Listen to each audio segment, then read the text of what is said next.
So good evening and good morning, everyone. Thank you for joining today's personal development class.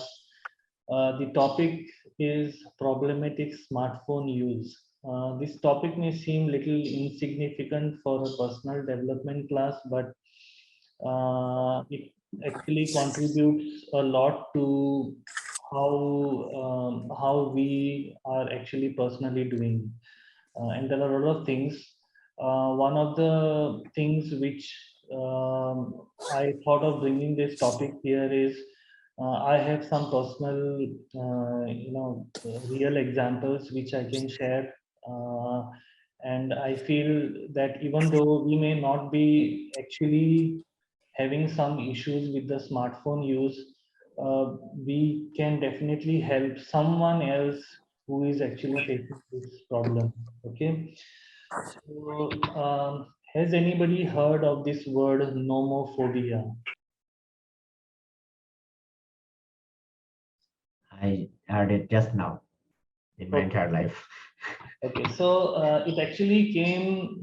These some of the psychologists, based on the survey of how people are using this smartphone and the effects of it, they came up with this term. It's derived from the extended word no mobile phone phobia. So basically, it's a fear where you can't stay without a phone.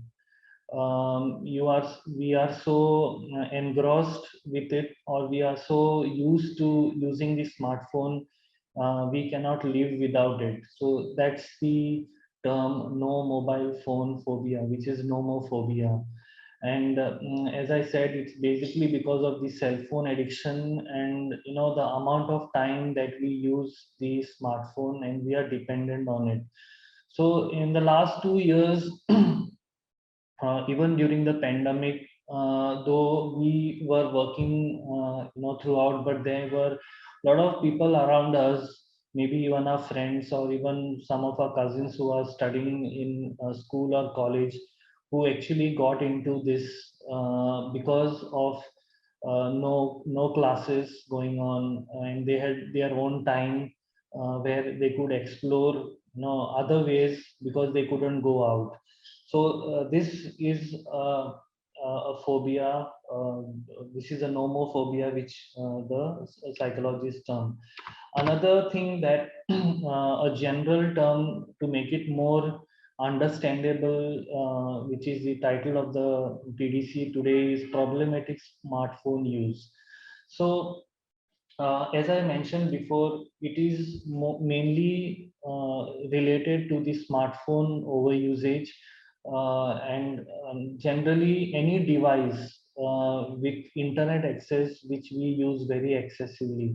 It could be a smartphone, it could be an iPad or a tablet, or even a desktop or a laptop. So we spend what these are the few effects what is listed over here, where or certain incidents or certain situations which is listed over here. So one of thing is we spend a lot of time and even money sometimes on the devices. I'll come to this in my following slides, in my next slides. We start using devices in socially inappropriate times. That means most of the time what I have observed is when we meet as friends together, or even when within the family we are sitting together, we are stuck to the mobile phones or smartphones. There is no real conversation happening. The conversation is mainly happening through some messenger and some chat application. So here we are actually replacing the real relationships with the online network. So there is no human bonding that is happening. Um, and another one is we use the devices where we put other people in danger, especially when driving. So usually when my wife is driving the car, and if she gets a phone call, she will immediately lift up the phone call and she will drive and as well as attend the phone, to the call. then I have to tell her that either you drive or take the phone or allow me to drive the car so she can speak. So this is something what we observed that she does most of the time. And I have set, like, we know that most of the vehicles today have Bluetooth connectivity, and you can just directly connect the phone to the Bluetooth, and we can attend the calls through Bluetooth. So some of them are not aware, so we can educate them, and that is what I have done.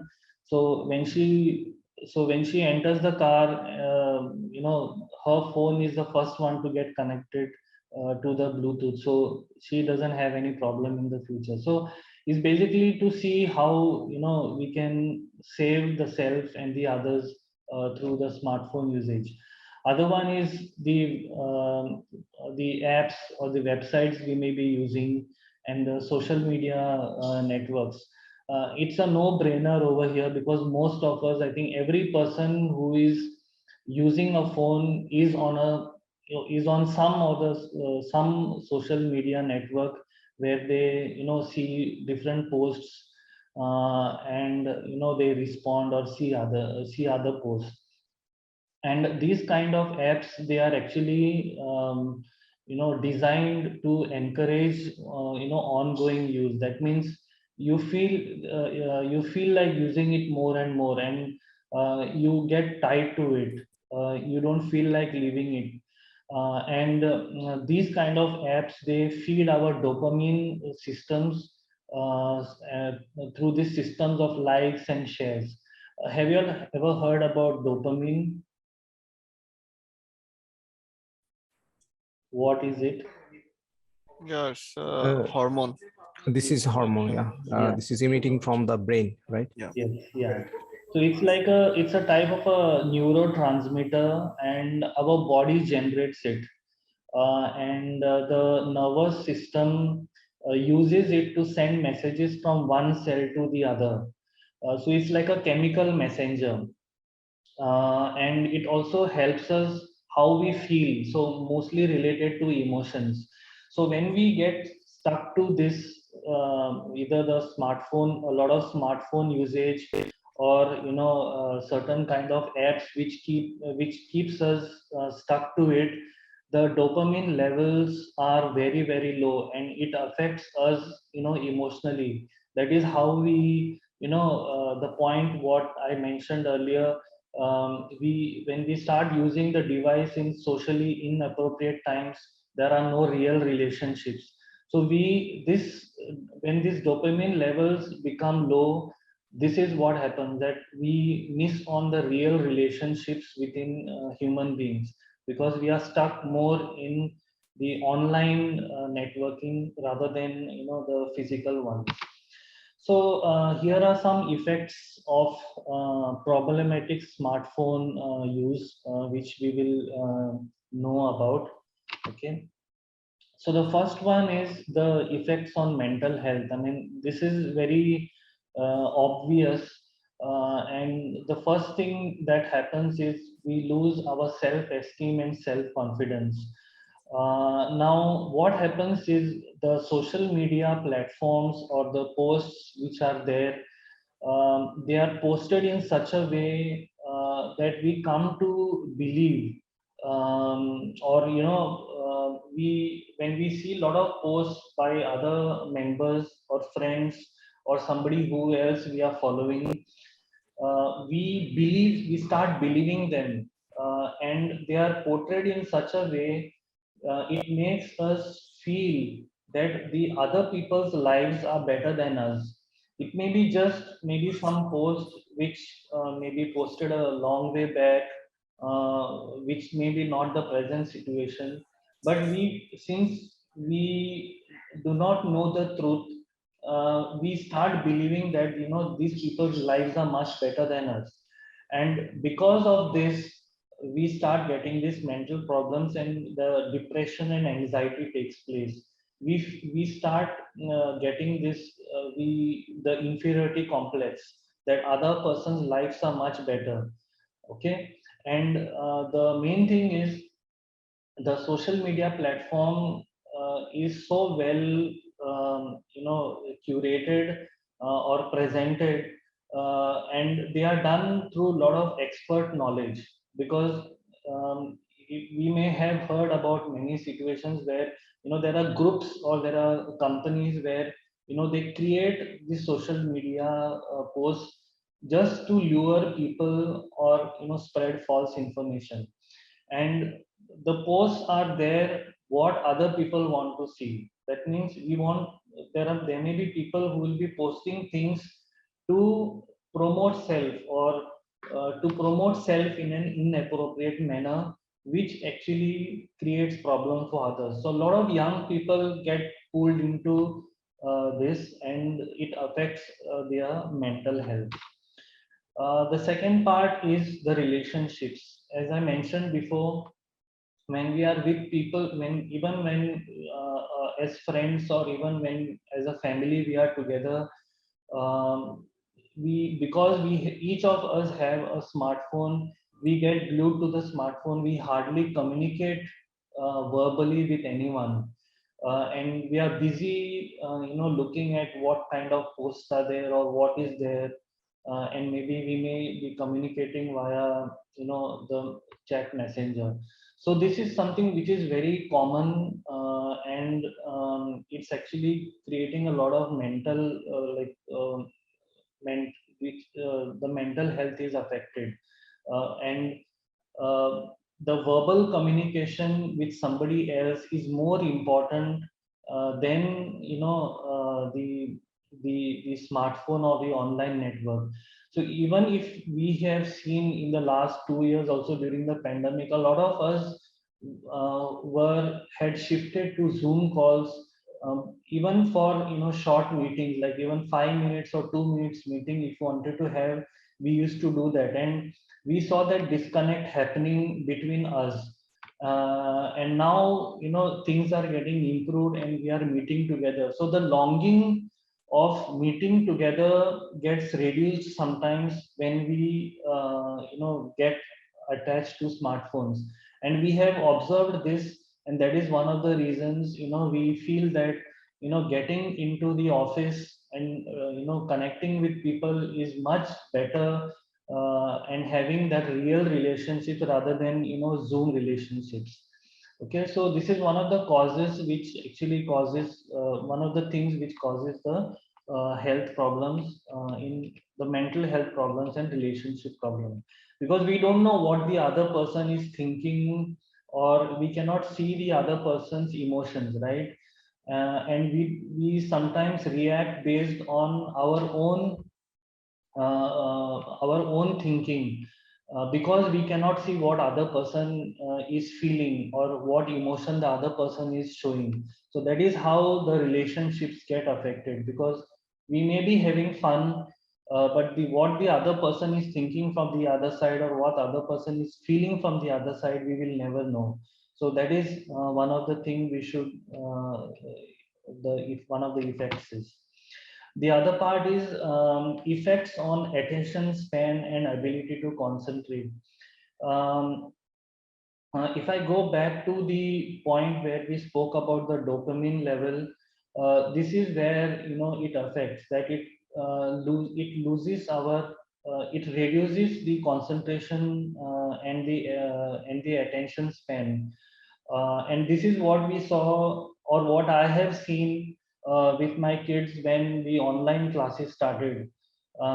They got so much glued to the smartphones because most of their work or classes were online, and their notes used to come on the phone, and they used to have the phone most of the cases. We couldn't really micromanage them well because we had our own work, and slowly we saw this dependency so bad that we saw that they were not really concentrating on their studies, and we had to pitch in and put some stop at some point of time, where we gave them some limits, that okay, this is the time you will get to write your notes, and the device has to be returned back. uh, and because of this pandemic, since they didn't have anything to do or go out to play, they had to spend most of their time maybe watching TV, which is also another concern which was there, where it lost their entire attention span. So they couldn't even sit in one place to read a particular chapter. I mean, their reading capacity had reduced a lot, and we had to take special attention to actually recover them back from this thing which we saw.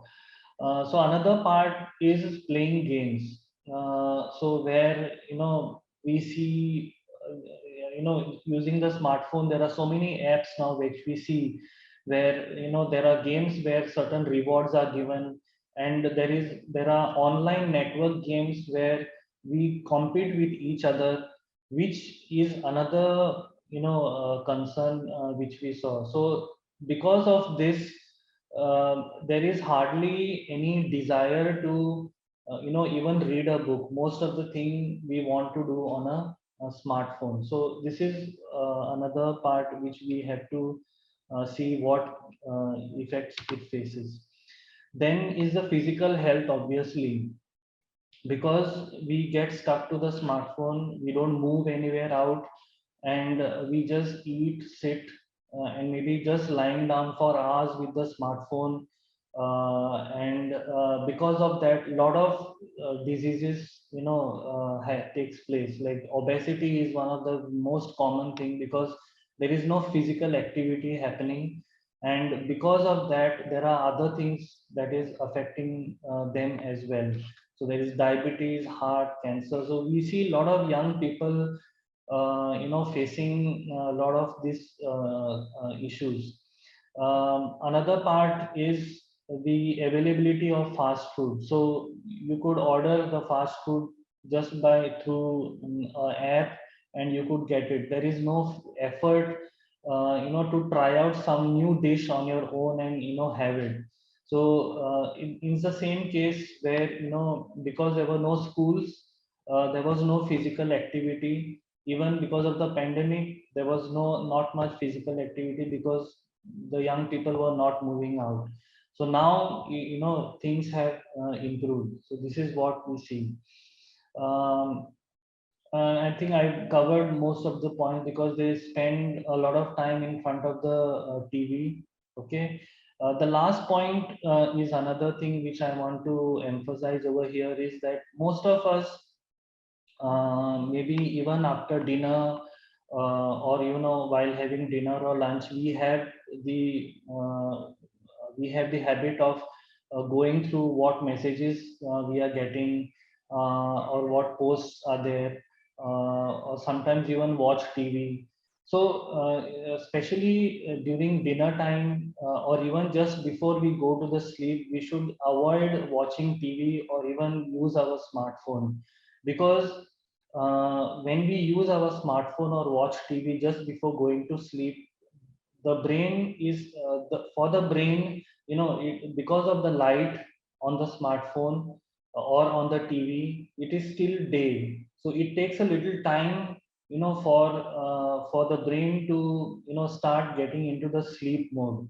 So either we should read a book, a physical book, which will help us to get into that mood of sleepiness.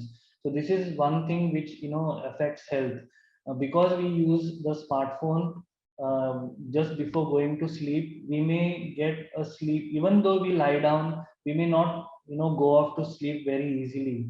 It may take us maybe an hour, maybe half an hour, or even more, till we go off to sleep, and we don't get enough sleep. So that is one of the thing which affects our physical health. The next one is the financial health. I think one part is the shopping, because there are a lot of apps available where we can shop by just sitting at home.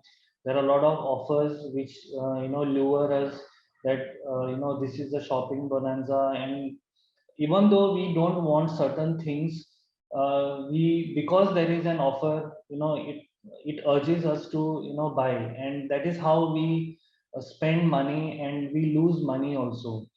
Other part is gambling. Some people who may not be interested in shopping may get into some online games which will give some quick rewards, maybe through some subscription or something like that, and it will help us it will lure us to play more and more for want of more money or getting more rewards. So that is one of the problem where we lose the money. um, and yes, in most of the cases also, while we are using the apps or the social media apps, there is always a competition that uh, on the number of likes or number of rewards or the number of followers.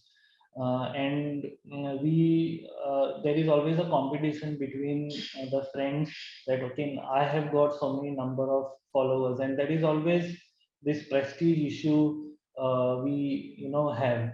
One of the cases of playing games which I can share through my own experiences, even while during the pandemic, when we wanted to uh, give benefit to our elder son, who was attending online classes and writing his notes.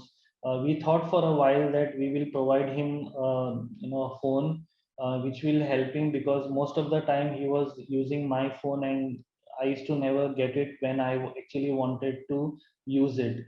But in as the time passed by, uh, we he started getting into playing an online game, which we came to know at a very later stage. And by the time we came to know, we know he was playing online games, and we had told him that not to get into it, because it will only hurt him and us, maybe in the longer run, which actually he didn't really understand, because the game was luring him to play more and more. And then he started using his laptop, the laptop, to play the game.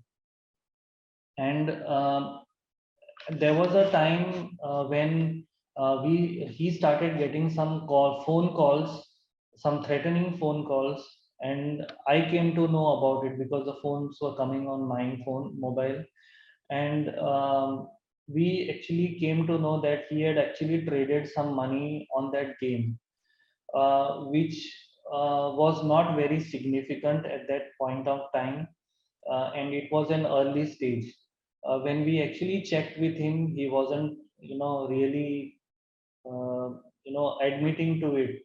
And uh, it didn't take us much time, but within 2 days we were able to sort out the issue and get him out of it. So this is a personal example I'm sharing, because it would happen to a lot of us, and we are also, I think we have also read or heard many news about such cases. So even though we may not even think about some person doing it, but we have to be very careful about such things. And we were actually saved from losing a lot of money. And he actually took the money from our own house. It was not something which he lent out. It was actually physical cash which he actually took. So it was really difficult for us to get him back, and now he's actually slowly on track. But we still are not giving him any facility of a phone right now, because he's still into that mode. So this thing is very serious, and we should always keep a watch, or somebody who is actually facing this kind of situation. Now these are the few effects which I have spoken about. Now let us go to a point where we start talking about managing the smartphone use. One of the thing is understanding why and when we use our smartphones. So because we have some free time, we may use it to see a lot of apps. And it so happens that even when we don't get some notifications, we will simply lift our phone and open some apps and see if something is come new, or some messages we have received. So this is a kind of addiction we get into. We get drawn to lift the smartphone and see what we have got. I think one of the apps which I can recommend over here is a digital well-being app, which is a Google app, which actually tells us how much time we have used a particular app. So we can monitor this maybe at the end of the day, and we can start taking some actions, maybe to reduce certain app usage.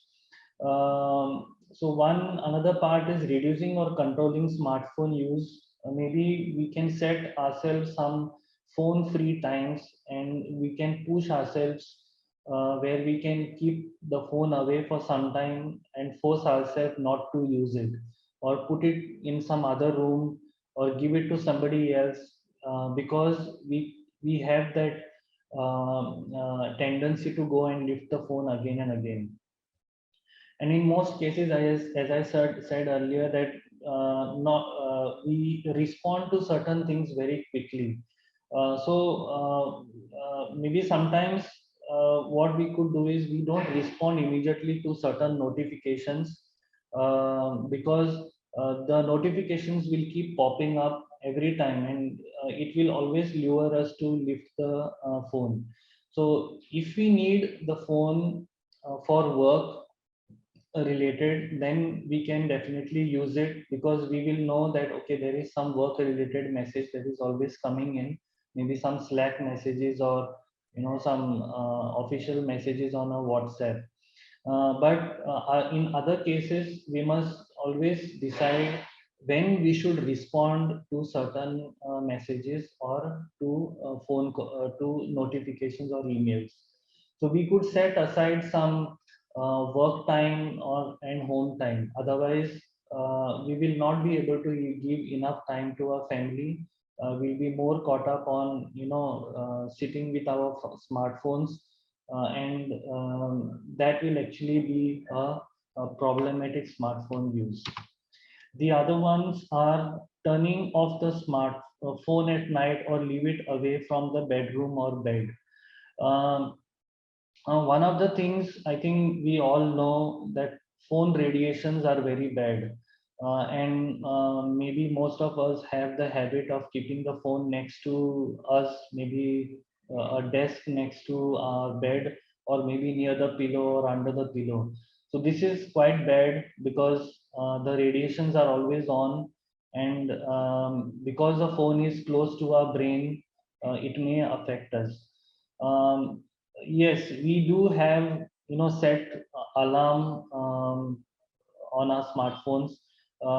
One of the things is we could use some old-fashioned alarm clock instead, but we may not have, all of us may not have it, but we could always keep the smartphone away, maybe a few steps away from where we sleep, and we could set an alarm over there.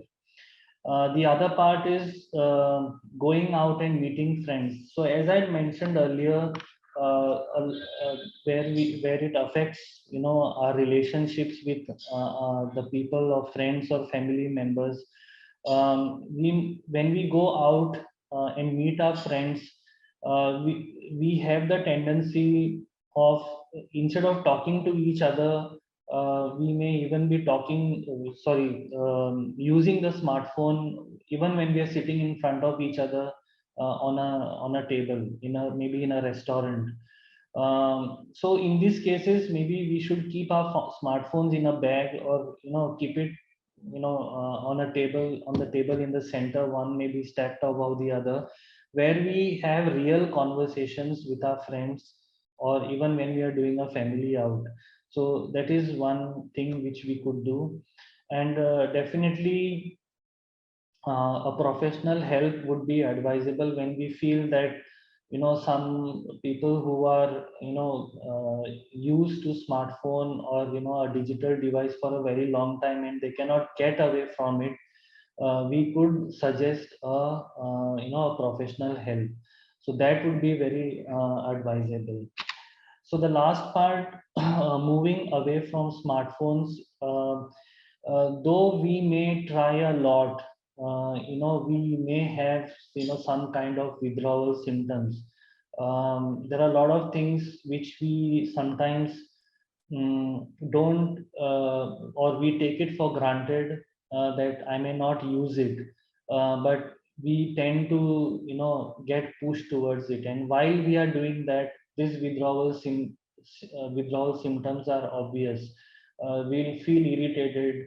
There's a lot of anxiety, restlessness, inability to sleep, and difficulty concentrating. So I have actually seen this with my elder son. When we actually took away the phone from him, he was very restless, and he was very irritated. He had a lot of irritation.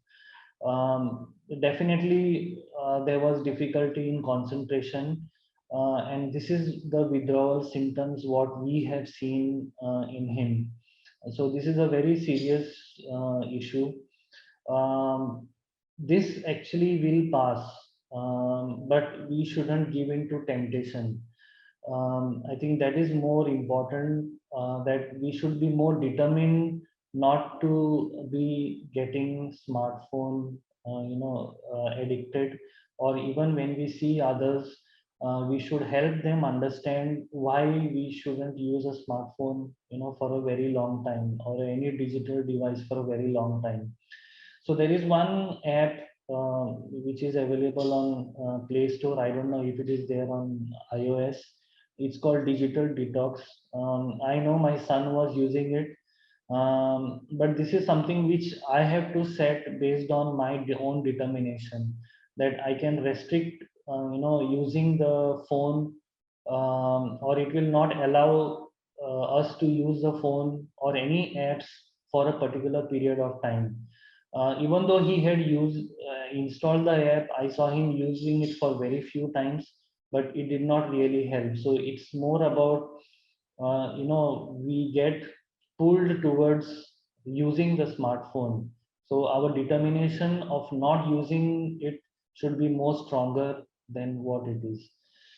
So, so that's it. And thank you for listening patiently to it.